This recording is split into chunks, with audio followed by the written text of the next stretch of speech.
and a nice sense of security to sign that extension? Oh yeah, it is. And I think it's for me, it's only a small part of a long journey. So it's in a lot of ways it's terrific, but it's also, I feel like there's nothing big to celebrate yet. I think that time's coming. Talk us through the process. Was it a long sort of negotiation, or was it? Oh, not really. Actually, after my first year, Lee, basically said, look, as a club, we're keen to do rolling deals from sort of the end of this contract on. So something was from us has been in the pipeline for a long time. So, but nothing you talk about publicly. So it's been that way, and I was happy with that. So we kept moving from there. So you're happy with that system, just to keep rolling, trying 1 year? Well, it always keeps you 44 games in advance, doesn't it? I mean, that's a long time, isn't it? I've coached 44 games now, and this is another 44. So when you look at it that way, it's still a lot in front. I mean, I know clubs do things differently, and who knows, one day down the path we may change our tack, but we feel as a footy club it's best for everybody. I mean, I don't think at this point in time where we're at, it's wise for anyone to sort of lock anyone away from long periods of time. We've got a long-term plan, don't get me wrong, but I think as a club, particularly a club that's in financial need, we're going to make smart decisions. So I think it's a very smart decision by all parties. So you feel like the club's got full confidence in you, even though it's just another sort of 12 months? Yeah, oh gosh, yeah, God, yeah. I don't think the actual contract term itself. I mean, we see Ross has signed up for 3-4 years, and I mean everyone does things a little bit differently, understandably. But no, I'm comfortable. There's a very clear, direct, long-term plan of the footy club. Lee's aware of that, the board's aware of that, so they know what it is, and we're just playing it out now, realistically. So as long as that continues, there won't be any troubles, Michael. Justin, your footy club seems a lot more settled, calmer, and even happier than it has in a while. What do you put it down to, and do you think that something you've changed is contributing to that? Oh, look, it's always a combination of factors, Hamo, why a club slowly gets better. I think whether it's from the personnel we've brought in, the quality of our youth that's now coming through, we can see a future, our players can see a future. There's been a big changeover of staff as well. It's always a challenging time. I find also when staff leave footy clubs, it's a bit like the parents going through a divorce a little bit, and sometimes the kids get a bit upset with that. So we've had some big change in that part in the last couple of years. Probably all four majors in our football department, from the senior coach to the football manager to the head of fitness and head of welfare. All our major players have been changed over the last couple of years, and that's why the club's confident now with the stability and the direction we're going. Got a group that's in it together, from Lee Matthews all the way down. So I think when that happens, I think you get a degree of settlement within the playing group. So we're confident we've got that. We've still got a long way to go, but we're confident we've at least got that. Well, last night, as the players came up one by one at the launch, you don't forget, but it's a visual reminder. You still got some pretty good footballers here, and if they're all on the park together, I mean, it's not. Brisbane have a habit of selling a bit of hope over summer, but it's there's better players there than perhaps people realise or have remembered. Yeah, that's right. Look, I guess when you bring in Beams last year, we probably oversold it a little bit as a football club as far as the hype and the realities of where we were in the full part of our ground. It's never up to one man to I guess turn the team around. But yeah, to not have our midfield together was a challenge. There's no doubt, because that's the strength of our team, and for that not to be there, put a lot of stress, particularly on our young defenders, which over the course of a game. Struggled to hold up, even with Daniel Merritt out for most of the season. So there are football challenges, but the biggest challenge more than ever is to get them out there and get them confident and get some continuity. I think that word's a really big one for us. Get a settled line-up out there every week. The other thing, Fish and I noticed that they filed past us as they were coming in. It's a big footy team all of a sudden, skinny, and even the midfielders was it a conscious thing, or has it just happened that way? No, it's been conscious in our list management planning to get some height and size, and even look at some of the midfielders we've brought in, like Nick Robertson and Mitch Robinson. They're big boys.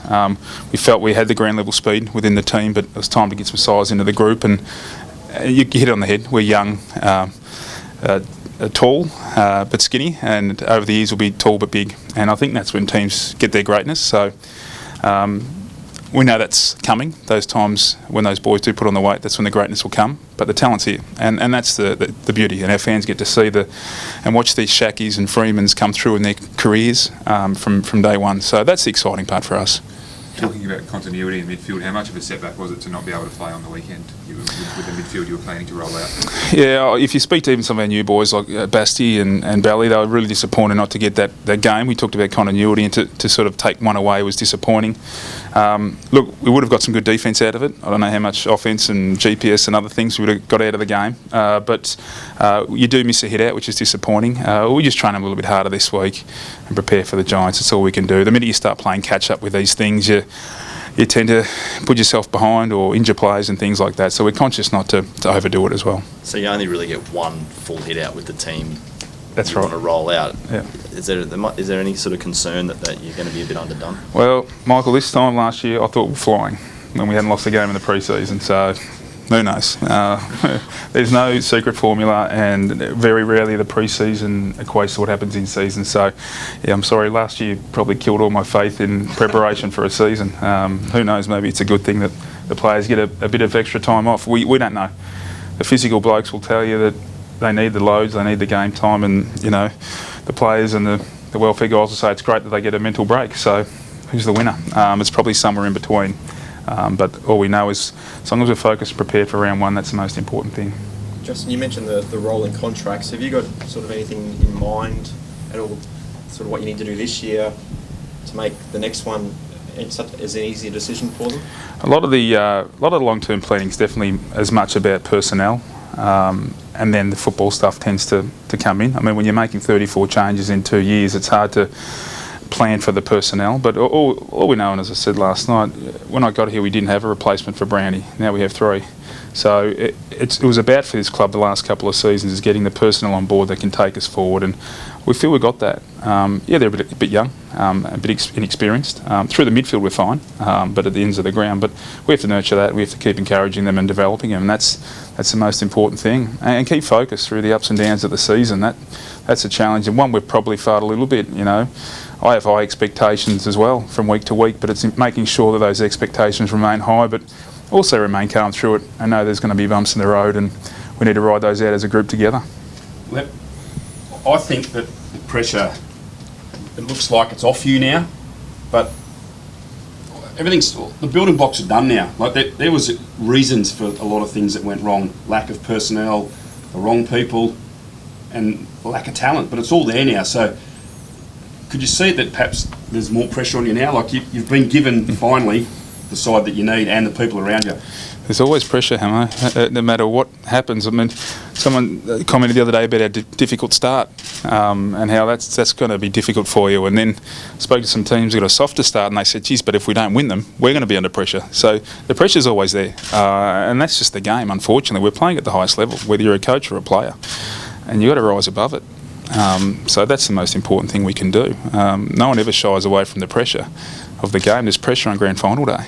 I'm looking forward to that pressure, and hopefully we get to that one day so we can face that as a group. But without doing the work in the background, you can't even build and prepare for that day. If we don't build a list that's capable of getting there, the whole thing's useless. And I think we've done that the last couple of seasons, and from here on it's about now growing, developing, coaching, nurturing our players to get to that point.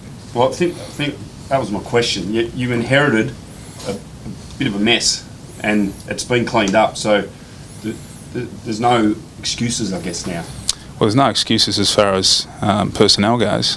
And I said that to our club as well. We get given this group and it's mature, ready to go. There is no excuses. Yeah. I mean, that's just the facts. I mean, what is ready, we know what it is. We know our markers.